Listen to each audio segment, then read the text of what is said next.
ವಿಜಯಪುರ ವೃದ್ಧ ಮಹಿಳೆಯರಿಗೆ Vijayapura education trust ಮತ್ತು ಅಖಿಲ ಕರ್ನಾಟಕ ಮಿತ್ರ ಸಂಘ ವತಿಯಿಂದ ಸಹಾಯಹಸ್ತ ವಿಜೃಂಭಣೆಯಿಂದ ನಡೆಯಿತು. ವಿಜಯಪುರ ಪಟ್ಟಣದ ಮೇಲೂ ರಸ್ತೆಯ ಎನ್.ಆರ್. ಬೀದಿಯಲ್ಲಿ ವಿಜಯಪುರ ಎಜುಕೇಷನ್ ಟ್ರಸ್ಟ್ ವತಿಯಿಂದ ವೃದ್ಧ ಮಹಿಳೆಯರಿಗೆ ನೆರವು ನೀಡುವ ಉದ್ದೇಶದಿಂದ ಸಹಾಯಹಸ್ತ ಕಾರ್ಯಕ್ರಮವನ್ನು ಆಯೋಜಿಸಲಾಯಿತು. ಕಾರ್ಯಕ್ರಮದಲ್ಲಿ ವೃದ್ಧ ಮಹಿಳೆಯರಿಗೆ ಅಗತ್ಯ ವಸ್ತುಗಳನ್ನು ಖರೀದಿಗೆ ಧನಸಹಾಯ ನೀಡುವ ಮೂಲಕ ಮಾನವೀಯತೆ ಮೆರೆದರು. ಹೃದಯ ಸಂದರ್ಭದಲ್ಲಿ ಸಂಘದ ಅಧ್ಯಕ್ಷ ಚಿ.ಮಾ.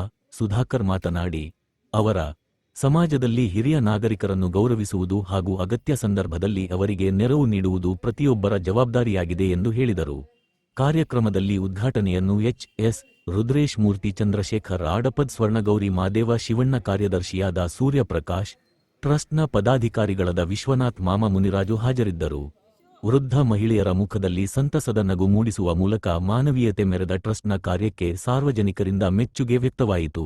ಈ ಸಂದರ್ಭದಲ್ಲಿ ಟ್ರಸ್ಟ್ನ ಪದಾಧಿಕಾರಿಗಳು, ಸದಸ್ಯರು ಹಾಗೂ ಸ್ಥಳೀಯರು ಉಪಸ್ಥಿತರಿದ್ದರು.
ಎಲ್ಲಿನ ಮೇಲೂರು ಮಾಳಿಗಪ್ಪನವರು, ಎಲ್ಲಿನ ಚೀಮ ಸುಧಾಕರ್ ಅವರು, ಮತ್ತು ಎಲ್ಲಿನ ಈ ಥರದ ಎಜುಕೇಷನ್ ಸೊಸೈಟಿ ಮತ್ತು ಈ ಥರದ ಒಂದು ಸ್ಥಳ ಮತ್ತು ಒಂದು ಕಾರ್ಯಕ್ರಮ ಆಗಬೇಕಾದ್ರೆ ಅದೆಲ್ಲವೂ ಕೂಡ ದೈವ ಸಂಕಲ್ಪ ಮತ್ತು ದೈವ ನಿಮಿತ್ತ ಅಂತ ಹೇಳ್ತಾರೆ.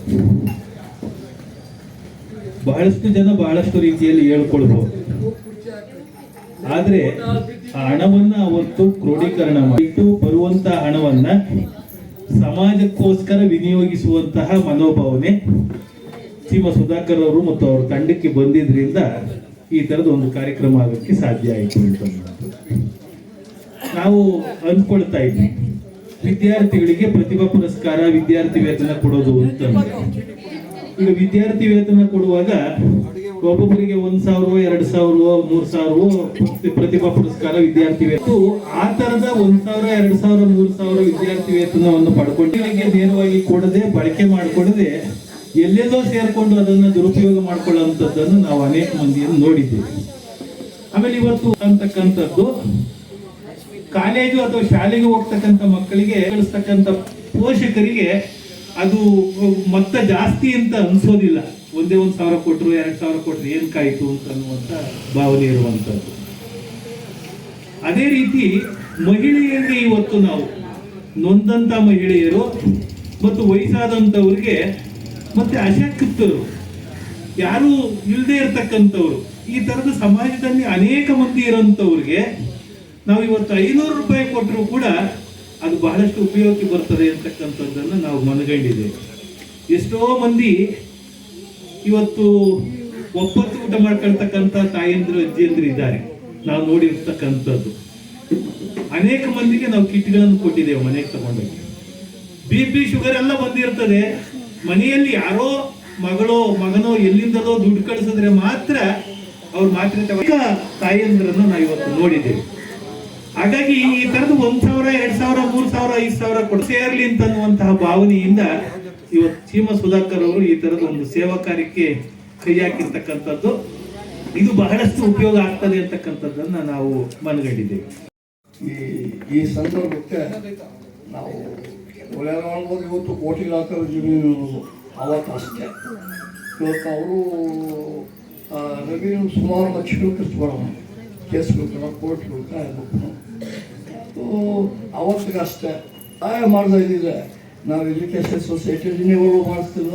ಈ ದುಡ್ಡು ಯಾರಿಗೂ ಕೊಡುವಂಥ ಎಲ್ಲಕ್ಕಿಂತ ಮುಖ್ಯವಾಗಿ ನಾನು ಹೇಳೋದಲ್ಲ, ನಾನೇನೂ ಆಗಿರಲಿಲ್ಲ. ನಾನು ಒತ್ತಾಯ ಮಾಡಿ ಮಾಡಿಸ್ತಾ ಇದ್ದಾಗ ಗೋವಿಂದರು ಆಂಧ್ರದವರು ಬಂದರು. ಅವ್ರು ಬಂದು ಭಾಳ ಪ್ರಯತ್ನ ಪಟ್ಟರು.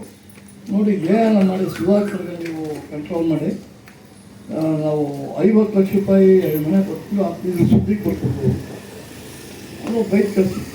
ತಿರುಗಿ ಆಮೇಲೆ ನಮ್ಮ ಕುಮಾರ್ನ ಹತ್ರ ಬಂದು, ಈ ಕುಮಾರ್ ಅವರ ನಿಮ್ಮ ಜೊತೆಗಾರರಂತೆ ನೀವು ಹೇಳ್ದಂಗೆ ಕೇಳ್ತಾರಂತೆ, 1 ಕೋಟಿ ರೂಪಾಯಿ ಕೊಟ್ಬಿಡ್ತೀವಿ, ತಗೊಂಬಿಟ್ಟು ಸುಧಾಕರ್ ಮಾಡ್ಕೊಂತಂದ್ವಿ ಬರುವಾಗ ಇದ್ರೊಳಗಡೆ. ಆಮೇಲೆ ನಾನು ಹೇಳೋಕೆ ಮೊದಲೇ ಆಗ್ತದೆ ಹೋಗಿ ಆಚೆ ಕಡೆ ಅವ್ನು ಕೈ ಚಪ್ಪಲೆ ಬಡಿಸ್ಲಿಕ್ಕೆ ನಾವು ತಯಾರಿಲ್ಲ, ನೀನು 1 ಕೋಟಿ ನೋವು ತರಬೇಡ, ಮೂರು ಇಟ್ಕೊಂಡು ಹೋಗಿ ಬಂದು ಅಂತ ಹೇಳಿ ತರಿಸುತ್ತೆ. ನಾನೇ ಅವತ್ತು 1 ಲಕ್ಷ ರೂಪಾಯಿ ತಗೊಂಡಿದ್ದಿಲ್ಲ. ಇವತ್ತು ಇದಕ್ಕೆ ಎಜುಕೇಷನ್ ಸೊಸೈಟಿಗೂ 1,35,00,000 ಕೊಡ್ತಾರೆ. ರವಿ ರವಿನೂ ಕೋಟ್ಯಾಧೀಶರು ಮಾತಿಲ್ಲ, ಯಾರೋ ಕೋಟ್ಯಾಧೀಶರು ಅವರು. ಇವತ್ತು ಎಲ್ಲರೂ ಕೋಟ್ಯಾಧೀಶರಾಗಿರೋದಕ್ಕೂ ಒಂದು ಸಂದರ್ಭ ಬಂದಾಗ ಊರಿಗೆ ಸಹಾಯ ಮಾಡಿ ಅಂತ ಕೇಳ್ಬೋದು. ನಾನು ಮನೆ ಕೇಳೋಕ್ಕಾಗ್ತಿಲ್ಲ.